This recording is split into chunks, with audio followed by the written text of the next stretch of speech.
والصلاة والسلام على سيد الأنبياء والمرسلين وعلى آله وأصحابه أجمعين. أعوذ بالله من الشيطان الرجيم. بسم الله الرحمن الرحيم. ولا تحسبن الله غافلا عما يعمل الظالمون. صدق الله العظيم.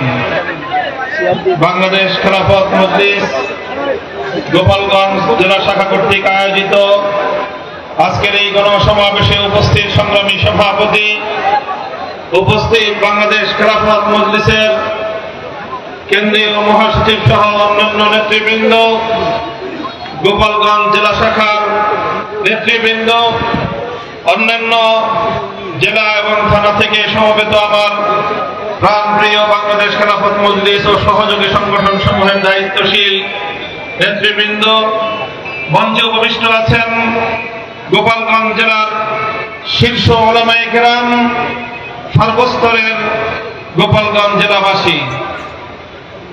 আমি এই জনপদ তথা শত শত বর্ষের এই কখনো পূর্ববঙ্গ, কখনো পূর্ব পাকিস্তান, কখনো বাংলাদেশ নামক এই জনপদের হাজার বছরের শ্রেষ্ঠ সন্তান মুজাহিদে আজম আল্লামা শামসুল হক ফরিদপুরি রহমতুল্লাহ আলাইহির স্মৃতিধন্য এই মাটিতে দাঁড়িয়ে সর্বপ্রথম মহান আল্লাহ পাক রব্বুল আলামিনের দরবারে শুকরগুজারি আদায় করছি, যিনি এই গোপালগঞ্জের মাটি এবং মানুষকে আল্লামা শামসুল হক ফরিদপুরি রহমতুল্লাহ আলাইহির বিপ্লবী আদর্শের ভিত্তিতে আল কোরআন এবং ইসলামী সমাজ গড়বার লক্ষ্যে একটি দীপ্ত কাফেলা হিসেবে বাংলাদেশ খেলাফত মজলিসকে আজ এই পর্যায়ে উন্নীত করেছেন। আমরা আজ স্বপ্ন দেখতে পারি ইনশাআল্লাহ আগামীর গোপালগঞ্জ হবে ইসলামের গোপালগঞ্জ, আগামীর গোপালগঞ্জ হবে আল্লামা শামসুল হক ফরিদপুরের আদর্শ প্রতিষ্ঠার গোপালগঞ্জ। আগামীর গোপালগঞ্জ হবে এই জমিন থেকে সমস্ত জাহিলিয়াত, সকল বর্বরতা, অন্যায়, জুলুম এবং ফ্যাসিবাদের বিরুদ্ধে রুখে দাঁড়াবার এক নতুন গোপালগঞ্জ।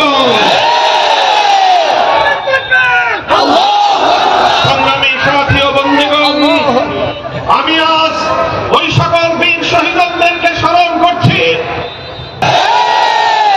সংগ্রামী সাথী ও বন্ধুগণ, আমরা অত্যন্ত ব্যর্থহীন ভাষায় বলতে চাই, এদেশের মানুষ অনেক সংগ্রাম করেছে, অনেক লড়াই করেছে, অনেক আধিপত্যবাদের বিরুদ্ধে লড়াইয়ের মধ্য দিয়ে আজ বাংলাদেশকে পর্যায়ে এসে উপনীত হতে হয়েছে।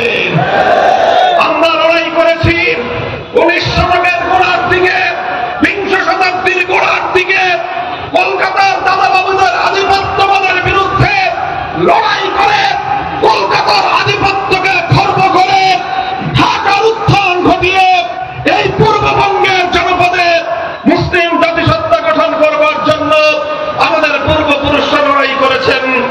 আমাদের পূর্বপুরুষরা 1947 সালে সেই দিল্লির আধিপত্যবাদকে অস্বীকার করে একটি মুসলিম জাতিসত্তার ভিত্তিতে দেশ গড়বার লক্ষ্যে একটি স্বাধীন সার্বভৌম মুসলমানদের জনপদ হিসেবে এই পূর্ব পাকিস্তান নামক এই জনপদকে তারা দিল্লির আধিপত্য থেকে মুক্ত করেছে।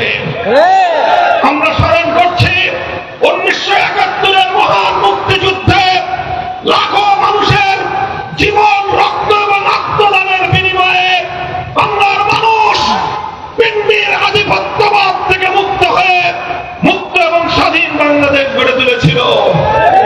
দুঃখ এবং পরিতাপের বিষয় 1905 সালে আমরা বঙ্গভঙ্গ করলাম, 1947 সালে আমরা মুসলিম জাতিসত্তার ভিত্তিতে দেশ গঠন করলাম, 71-এ আমরা জুলুম এবং বৈষম্যের বিলোপের জন্য মুক্তিযুদ্ধ করলাম। কিন্তু বাংলাদেশের মানুষ সেই মুক্তিযুদ্ধের সুফল তথা বৈষম্যহীন সমাজ গড়তে পারল না, বরং আমাদের পার্শ্ববর্তী